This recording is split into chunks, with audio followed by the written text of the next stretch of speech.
ഞാനങ്ങനെ വെറുതെ ഇരിക്കുകയൊന്നുമല്ല. എല്ലാവരെയും അനലൈസ് ചെയ്യുകയാണെന്നും നിങ്ങളുടെ കളിയൊന്നും എൻ്റെ അടുത്ത് നടക്കില്ലെന്നുമാണ് ജിസേൽ മറുപടി നൽകിയത്. ബിഗ് ബോസ് സീസൺ 7-ൽ 2 ദിവസം കടന്നുപോയിരിക്കുകയാണ്. കഴിഞ്ഞ ദിവസമാണ് ജിസേലിൻ്റെ വസ്ത്രധാരണം ശരിയല്ലെന്നും ഇത്തരം വസ്ത്രങ്ങൾ കേരള സംസ്കാരത്തിന് യോജിച്ചതല്ലെന്നും പ്രേക്ഷകർക്ക് ഇത് ബുദ്ധിമുട്ട് ഉണ്ടാക്കുന്നുവെന്നും പറഞ്ഞ ഷാനവാസ് ജിസേലിനെ ഈ ആഴ്ചത്തെ ഏവിഷനിലേക്ക് നോമിനേറ്റ് ചെയ്തത്. വസ്ത്രധാരണമൊക്കെ തികച്ചും വ്യക്തിപരമായ ചോയ്സാണ്. എന്ത് ധരിക്കണം എന്ത് ധരിക്കേണ്ട എന്നെല്ലാം അവനവനാണ് തീരുമാനിക്കേണ്ടത്. എന്നാൽ ജിസേലിൻ്റെ വസ്ത്രധാരണം ഈ ഷോയിൽ അത്ര കണ്ട് ഉൾക്കൊള്ളാൻ പ്രയാസമാണെന്നാണ് ഷാനവാസ് പറയുന്നത്. അതേസമയം അപ്പാനി ശരത് ഇന്നലെ ജിസേലിനെ ഒന്ന് ആക്റ്റീവാക്കാൻ ശ്രമം നടത്തിയിരുന്നു. ആര്യനോടും അഭിലാഷിനോടും പറഞ്ഞ ശേഷമാണ് ശരത് ജിസേലിനെ മനഃപൂർവ്വം ട്രിഗർ ചെയ്തത്. മേക്കപ്പ് ഇട്ട് നടന്നാൽ മാത്രം പോരാ, ഗെയിമിലേക്ക് ഇറങ്ങണമെന്ന് ശരത് ജിസേലിനോട് പറയുകയുണ്ടായി. ജിസേലിനെ മനഃപൂർവ്വം ട്രിഗർ ചെയ്ത ശരത്തിൻ്റെ പ്ലാൻ ഏതാണ്ട് വർക്കായ കാഴ്ചയാണ് പിന്നീട് കണ്ടത്. ഞാനങ്ങനെ വെറുതെ ഇരിക്കുകയൊന്നുമല്ല, എല്ലാവരെയും അനലൈസ് ചെയ്തുകൊണ്ടിരിക്കുകയാണ്. നിങ്ങളുടെ കളിയൊന്നും എൻ്റെ അടുത്ത് നടക്കില്ലെന്നുമാണ് ജിസേൽ മറുപടി നൽകിയത്. അതുവരെ കാര്യമായി ഒന്നും പ്രതികരിക്കാതിരുന്ന ജിസേൽ പിന്നെ സ്പോട്ടിൽ മറുപടി നൽകുന്ന കാഴ്ചയാണ് കണ്ടത്. നിങ്ങൾ കുറച്ചുപേർ ചേർന്ന് ഗ്യാങ്സ്റ്റർ ടീമായി, എന്നിട്ട് ഓരോ സ്ത്രീകളെ ടാർഗറ്റ് ചെയ്ത് കരയിപ്പിക്കുന്നു.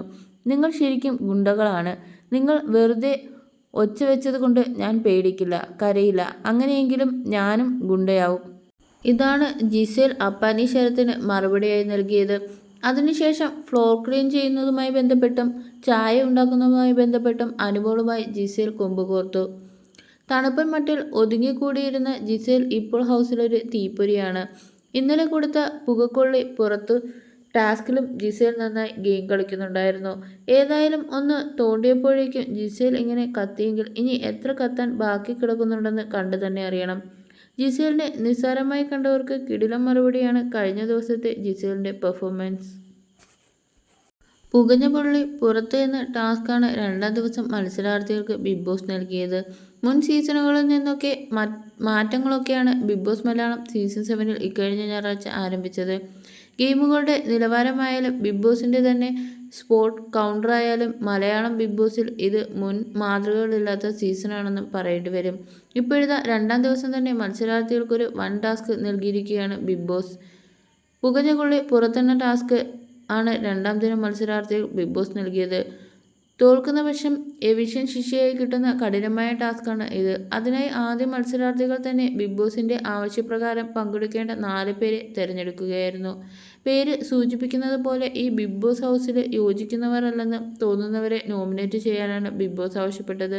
ഇതുപ്രകാരം ഏറ്റവും അധികം വോട്ടുകൾ കിട്ടിയത് ഷാനവാസ്, ശൈത്യ, ജിസേൽ എന്നിവർക്കായിരുന്നു. റെനയ്ക്കും ബിൻസിക്കും ഒരേ എണ്ണം വോട്ടുകളായിരുന്നു ലഭിച്ചതെങ്കിലും ആവർത്തിച്ച് നടത്തിയ വോട്ടിങ്ങിൽ ബിൻസിക്ക് കൂടുതൽ വോട്ടുകൾ ലഭിച്ചു. അങ്ങനെ ഷാനവാസ്, ശൈത്യ, ജിസേൽ, റെയ്ന എന്നിവരാണ് ഈ ടാസ്കിനായി സഹമത്സരാർത്ഥികൾ തന്നെ തിരഞ്ഞെടുത്തത്. ടാസ്കിൽ പങ്കെടുത്ത 4 പേർക്ക് രാത്രി ഹൗസിലെ ലൈറ്റ് ഓഫ് ചെയ്യുന്നത് മുതൽ വേക്കപ്പ് സോങ്സ് വരെ ഹൗസിനുള്ളിലേക്ക് പ്രവേശിക്കാനാവില്ല. പകരം ഗാർഡൻ ഏരിയയിൽ കയറേണ്ടി വരും. അവിടെ ഒരു കട്ടിൽ മാത്രമാണ് ഉണ്ടാവുക. അതിൽ ഒരാൾക്ക് മാത്രം ഒരു സമയം കിടക്കാം. എന്നാൽ അങ്ങനെ ഉറങ്ങുന്ന പക്ഷം അയാളെ ഉണർത്താതെ ടാസ്കിൽ ഉൾപ്പെടാത്ത മറ്റ് മത്സരാർത്ഥികൾ റെഡ് സോൺ എന്ന് രേഖപ്പെടുത്തിയിരിക്കുന്നിടത്ത് അയാളെ കട്ടിലോടെ കൊണ്ടുവച്ചാൽ അയാൾ ഷോയിൽ നിന്ന് എവിക്റ്റാവും.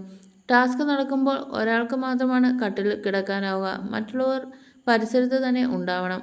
അവർ ഉറങ്ങിപ്പോയാൽ അവരെയും ഉണർത്താതെ റെഡ് സോണിൽ എത്തിച്ചാൽ പുറത്താക്കാനാവും.